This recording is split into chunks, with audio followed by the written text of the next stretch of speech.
ইসরায়েলের প্রধানমন্ত্রী নেতানিয়াহুকে সংযত করতে না পারায় মার্কিন প্রেসিডেন্ট ডোনাল্ড ট্রাম্পের কঠোর সমালোচনা করেছেন যুক্তরাষ্ট্রের টেক্সাস অঙ্গরাজ্যের কংগ্রেস সদস্য লয়েড ডগেট।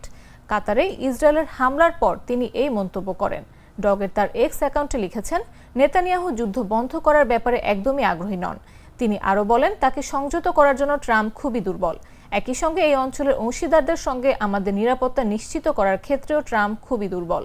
ডেমোক্রেটিক দলের অনেকেই কাতারে ইসরায়েলের এই হামলার নিন্দা জানিয়েছেন। মধ্যপ্রাচ্যে ইসরায়েলের সামরিক অভিযানের পরিধি ক্রমে বিস্তৃত হচ্ছে। কাতারের রাজধানী দোহায় সাম্প্রতিক হামলার ঘটনাটি তারই সর্বশেষ উদাহরণ। বছর দুয়েক ধরে ফিলিস্তিনের গাজায় প্রতিদিনই বোমাবর্ষণ চালিয়ে যাচ্ছে ইসরায়েল। নিয়মিত হামলা করছে লেবানন, সিরিয়া, ইয়েমেনেও।